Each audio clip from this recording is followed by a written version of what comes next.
inirereklamo mo against kay Dr. Lab, no, magpakita ka ng pruweba. Okay? And I think makakausap pa rin naman ni Kuya Bal itong si Darlene, no? And dapat si Darlene, Kuya Lab, Kuya Bal, meron siya dapat consent ng mga magulang niya, o dapat kasama rin itong si Marian, pag kinausap mo, kasi minor yon.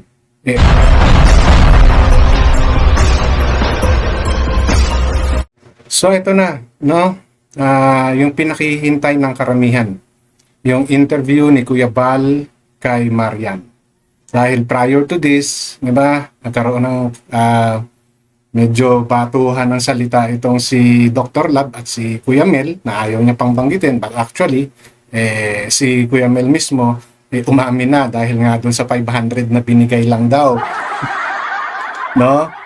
Scripted daw yon, kaya ganun yung naging takbo ng interview. So, since doon sa interview ni Kuya Mel, pumayag si Maria na pa-interview kay Kuya Bal. So, yun nga yung nangyari. Ito na, yung pinakihintay natin.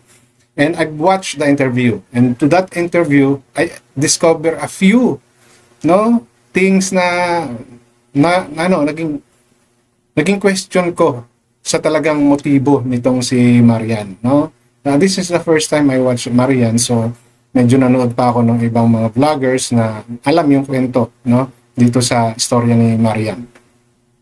Kaya kahit pa paano nadagdagan ng konti, but I'm not saying na kilala ko talaga siya. I just base, no, on the interview and what I heard. So my opinion may not be enough, no, para masabi kong tama yung mga nabibitawan kong paliwanag dito. So I need your help, no, kayong mga viewers ng Kalingap, to educate me on what's the real, no, story about this Marian, Darlene, and the rest of the family. Because I heard malaki din talaga yung naitulong ng nila Dr. Lab, no, sa mga taong to, at saka ni Kalingap Rab, no? And bakit nauwi sa ganito, no? Kasi yung tindahan daw ata ilang beses na nilamanan yon, and every time na babalik si Dr. Lab, ubos yung laman ng tindahan, no? And may attitude daw talaga na based dun sa mga narinig kong kwento. It's too personal, but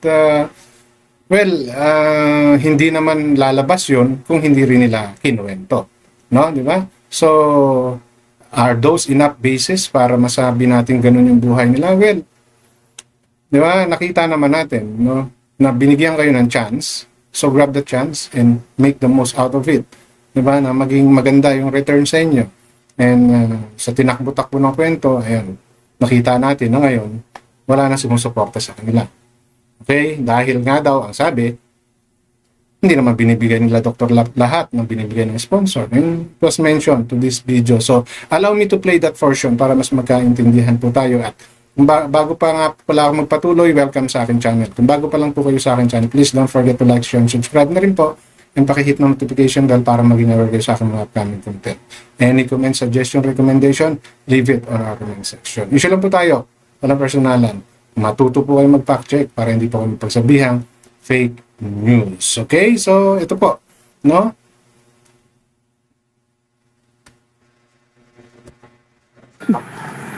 So, nag-text kayo? Nag-text po ako na, Anong text mo? Dr. Lab, anong oras po kayo masundo kay Darlene at naghihintay po si Darlene. Ngayon? Nag-reply po na mamaya pa atang Okay, gabi. wait, sorry po, bago ko ituloy, no, i-play yan, dito ko rin nalaman na itong batang ito, itong Samarian pala, ay kai-18 lang.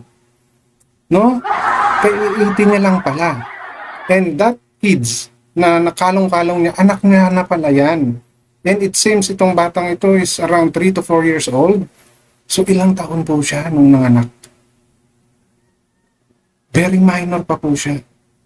Okay, sorry, alam ko, ano to, wala sa kwento, wala sa malayo sa topic, but bakit niya po dinanas yung ganun? No? At that age, naglalaro pa dapat to. Pero bakit iba na po yung mukhang napaglaruan niya? No? Nagulat po ako actually kasi sa interview na yan, sinabi niya that day is her birthday and she turned 18. No? So ibig sabihin nung interview siya ni Kuya Mel, minor pa siya. Pero nagpa-interview siya. Which, for me, I think there's some violation on that. Because she is a minor and dapat may consent ng elder yan at may kasama siyang matanda. No? During that interview. Okay? Kasi ngayon lang siya nag-18. So, nung time na ini-interview siya, wala pa siya sa 18. So, she was still considered a minor. Nako. Baka ito yung sinasabi ni Dr. Lab na hawak niya yung pit because of this. No, nagulat po talaga ako. Nung nalaman ko na ito ay ka-18 lang during that interview. At ayan na yung anak niya. So from that situation pa lang, that scenario pa lang, no? I'm not saying nang tapos na, no? But we can see it, no? Hindi lang siya yung may ganyang case. Marami. And when you trace back yung pamilya, nakikita po natin. No? Hindi ko po sinasabi na ganun lahat yung mga experience ng mga bata na katulad nitong si Marian. At hindi ko po siya sinisiraan, okay? Pinapaalala ko lang po, hindi ko po siya sinisiraan. No? Maraming may case ng katulad niya. So, yung family orientation sa kanya, something wrong na. Well, actually, kaya nga siya tinulungan nila Dr. Lab, kaya nga sila tinulungan, kaya nga sila naging beneficiary because of way of living nila. Di ba? And her age, no? Para masabi niya yung mga nasasabi niya ngayon against kanila Dr. Lab, I don't think it's pwede ng pagbasihan para paniwalaan. I'm not saying na wag po kayong maniwala, no? Kasi kahit na po saan natin tingnan, medyo may mali, no, sa sitwasyon ni Marian. Okay? May nakita siya na pangit na ginawa doon sa kapatid niya, but beside that, no, ano po ba yung naitulong sa kanya? Sige, sabihin na natin may mga pagkakamali si Mrs. Love, no? May mga treatment sa kanya na hindi maganda. Well, that's part of being, di ba? Not part of the family. Di ba? So, hindi yun yung kinagisnan mo. Di ba? So, kung maging stricto yung mga taong yun, because they want to correct you.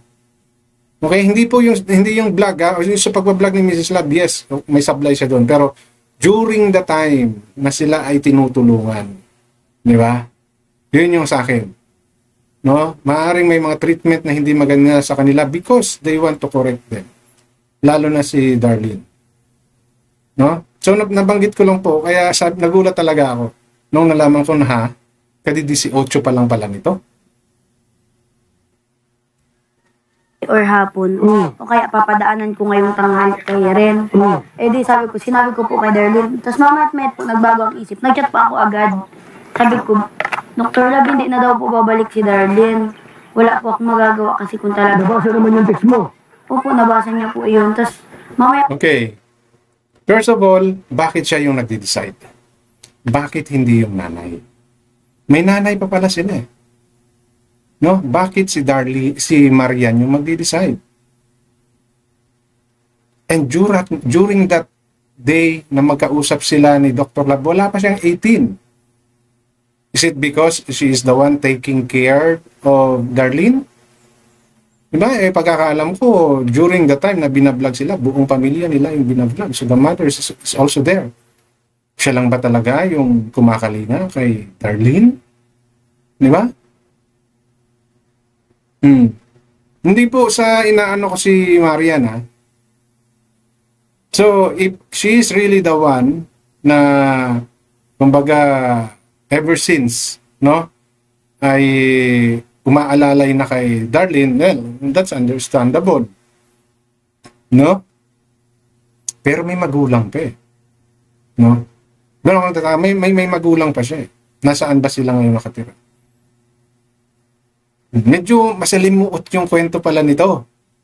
No? Yun yung una-una kong ano, may magulang pa sila, bakit si Marian yung nag-decide?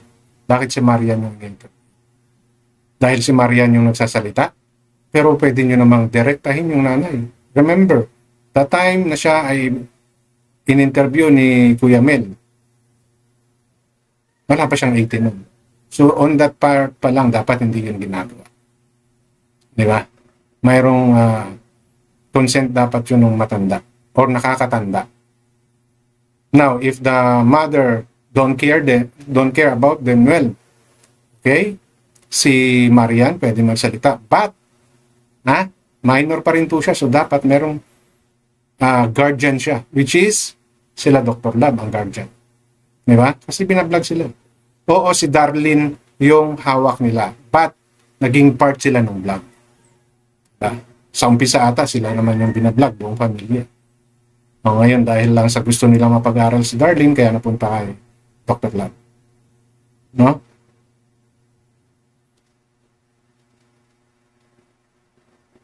So dito kinukwento niya, sinasabi niya na nagsabi si Darlene na ayaw na pumunta kanila Dr. Lab, no? Kaya minessage niya, pero nahuli na. No, nahuli na yung message dahil nandiyan na pala sila Dr. Lab sa lugar nila, no? So, kaya doon natin narinig yung mga pagrarant ni Mrs. Lab. And napakababaw nung naging paliwanag. Dito parang nabababawan ako, no, sa paliwanag ni Marian, no? Dapat kasi nga minor pa siya, eh, no? The decisions she's making is kumbaga kulang, no? Kung talagang matured enough si Marian, no, dapat pinagharap-harap niya, no? Hindi niya sinabihan niya si Dr. Lab na ayaw ni Darlene na magpa-vlog, so sana siya mismo nagpakita, no? Nagharap-harap sila. Hindi yung nakita niya yung inasal ni Mrs. Lab, ganun na rin yung inasal niya, at ito, mayroon siya mga binunyag. At yun, binunyag niya sa video na to, na kesyo si Mrs. Lab, hindi siya kinakausap, no? Marami siyang mga negative. Actually, ito, allow me to play that part. Maya po, nag-reply siya na andun na daw sa labas. O kasi siyempre, alam naman na basta gano'n lang. Dapat klaro. Ma-confirm bakit hindi nasasama. Kasi umaga nag-text ka na napasundo. Opo. Tapos, ang ginawa mo ay pinala mo kay Darlene, ayaw na pa niya magpasundo. So, tinext mo si Dr. Lang. Opo. Nawag na. Let's say na talaga pupunta roon para i-confirm bakit hindi na pupunta. Anong dahilan ni, dahil doon? Opo. Ginagamit lang siya?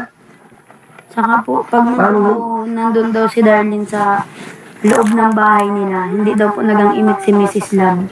Na parang pag nasa vlog lang ay yung todo comfort, todo asikaso sila kay Darlene.